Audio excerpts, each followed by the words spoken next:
dengan fasilitas yang diberikan oleh tim Quest ini, mudah-mudahan Bapak Ibu Guru dapat melaksanakan aktivitas pembelajaran dengan berbagi dari berbagai belahan dunia yang lain, mengantisipasi perkembangan ilmu pengetahuan di masa yang akan datang, khususnya dalam bidang ilmu kimia. Atas nama tuan rumah di SMK School Jakarta, maka selain menyampaikan rasa gembira, terima kasih atas kehadiran dan kepercayaan bagi School untuk menjadi tempat tuan rumah dari kegiatan ini. Maka tentu saja kami juga menyampaikan permohonan maaf tidak luput dari berbagai kesalahan dan kekurangan yang kami miliki. Acara ini sebenarnya memiliki tujuan yang sangat luar biasa, karena mengajak kita untuk out of box, keluar dari kekumpungan. Nah, hari ini kita diajak untuk berpikir mendunia, global. Dalam paparan ini saya mengambil satu tema fotosintesis artifisial, peniru alam untuk kesejahteraan dan keberlanjutan kehidupan. Ini persamaan dasar untuk proses fotokatalis, dan proses ini berlangsung di dahulu sehingga kita kenal sebagai proses fotosintesis. Katalis di sana adalah klorofil.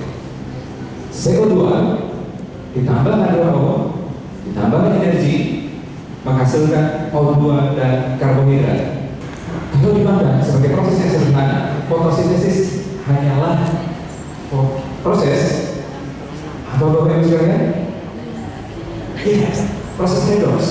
Ketika kita pandang sebagai sistem sederhana, proses fotosintesa adalah proses reduksi oksidasi. Proses reduksi oksidasi ini kemudian dimanfaatkan oleh organisme yang termasuk dalam heterotrof. Yang berasal dari fototrof ini adalah cycle. Ini adalah siklus. Dari organisme yang fototrof kemudian menghasilkan produk organik ditambah O2 dimanfaatkan oleh organisme yang heterotrof, kemudian menghasilkan ini terus menjadi cycle, siklus. Persoalannya adalah ketika di sebelah kanan semakin tinggi, populasi penduduk sekarang sudah 7 miliar, sementara yang sebelah kiri semakin sedikit. Luas hutan di Indonesia setiap tahun berkurang jutaan hektar untuk berbagai keperluan. Apa yang dapat kita lakukan sebagai organisme yang masuk di sini? Yang kita pasokan organik itu sangat mengandalkan di organisme fototrof ini. Dapatkah kita membuat yang semisal di organisme fototrof secara artifisial atau secara buatan untuk mengimbangi kebutuhan yang ada di sebelah kanan ini? Kalau siklus antara sebelah kiri dengan sebelah kanan ini sudah ekivalen, ini tidak menjadi persoalan. Menjadi persoalan serius apabila muncul ketimpangan. Ya. Untuk dapat membuat artificial fotosintesis, perlu kita pahami bagaimana proses fotosintesis berlangsung pada klorofil. Terakhir, kalau kita bandingkan antara respirasi dan fotosintesis, kita dapat hitung berapa efisiensi yang dimiliki dari proses itu. Ketika kita perhitungkan delta G di sini adalah energi bebas Gibbs, maka akan kita peroleh dalam proses fotosintesis efisiensinya sekitar 14,5%. Respirasi efisiensinya 17,2%. Ini menjadi persoalan. Ternyata proses fotosintesis efisiensinya lebih rendah dibanding dengan respirasi. Artinya kebutuhan untuk respirasi dengan beban yang sangat tinggi, jumlah penduduk 7 miliar, ini menjadi persoalan yang agak serius. Bagaimana memanfaatkan yang semisal dengan proses fotosintesis itu kita gunakan untuk menghasilkan daya listrik. Apa sih idenya? Idenya adalah di dalam proses fotosintesis ini adalah proses reduksi oksidasi. di sana melibatkan aliran elektron. Kita tahu semua bahwa aliran elektron ini menjadi tulang punggung dari aliran listrik. Bagaimana cahaya di dalam proses fotosintesis digunakan untuk proses oksidasi reduksi, kemudian dapat kita manfaatkan untuk menghasilkan arus listrik. Di dalam proses untuk menghasilkan arus listrik, foton dari radiasi matahari harus menghasilkan elektron.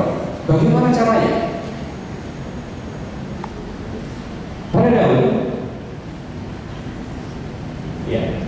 Pada daun, proses ini berlangsung. H2O menjadi O2 dengan skema yang cukup kompleks. Pertama yang saya tanyakan adalah berarti kita ini sudah bisa memproduksi cyanobacter. Kalaupun sudah bisa, bagaimana prosesnya? Kemudian yang kedua, seandainya kita bisa membuat energi matahari sintetis, apakah sudah ditemukan formulanya dan itu apakah sudah pernah juga diteliti di negeri? Terima kasih. Hingga hari ini, cyanobacter itu tidak dapat disintesis itu, tetapi dia dapat diperkembangbiakan. Yang diisolasi, yang dipelajari itu adalah enzim-enzim yang ada pada cyanobacter. Kemudian kita tiru bagaimana caranya. Jadi yang digunakan untuk kajian proses fotosintesis biasanya cukup dengan lampu buatan, ya, lampu yang diproduksi oleh produsen besar yang dapat digunakan untuk meniru panjang gelombang radiasi matahari, itu saja. Buat fotosintesis artifisial ini perlu nggak situasi atau kondisi khusus gitu, kayak tempatnya harus steril, atau suhunya berapa, intensitasnya berapa, atau apa bisa dilakukan di mana saja gitu.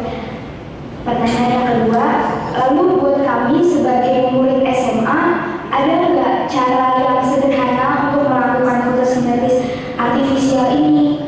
Karena kan kita nggak bisa buat banyak, jadi kita tuh pengen nyoba, cuman ada nggak cara yang sederhana? Makasih. Untuk saudara Intan, jawabannya, apakah perlu produksi khusus?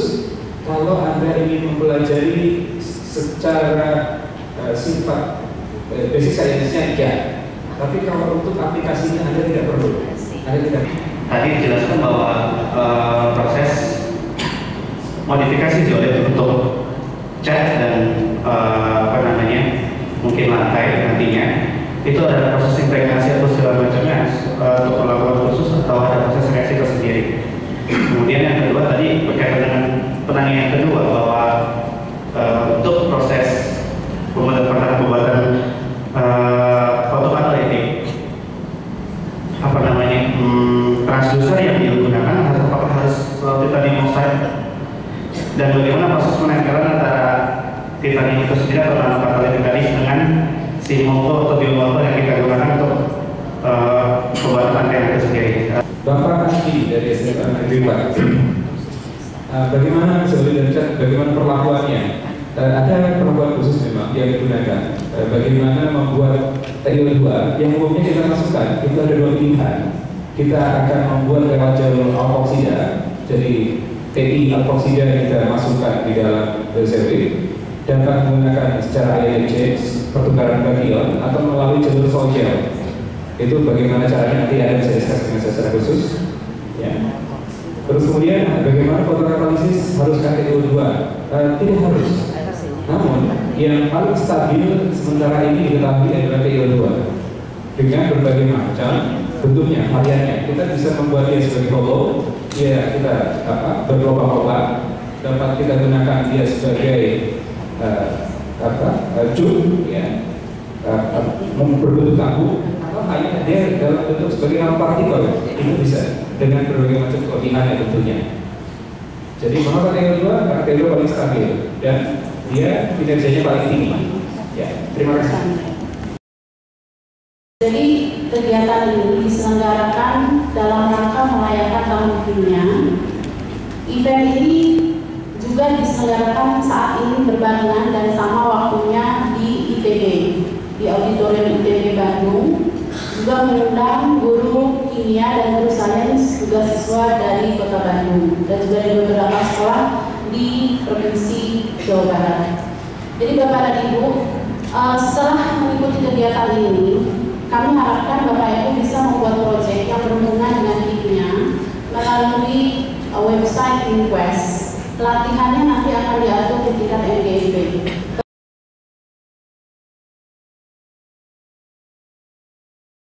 Judul proyek kami adalah Make the Plastic And Bebas Come Dear Friends. Jika dibandingkan dengan plastik biasa, tentu bioplastik lebih ramah lingkungan. Mengapa? Karena plastik biasa memiliki berbagai bahaya terhadap bumi seperti yang saya sampaikan tadi. Nah, plastik biasa itu membutuhkan ratusan tahun untuk terurai oleh tanah. Sedangkan bioplastik dapat terurai dalam waktu kurang dari 2 tahun. Cara membuatnya yaitu sederhana.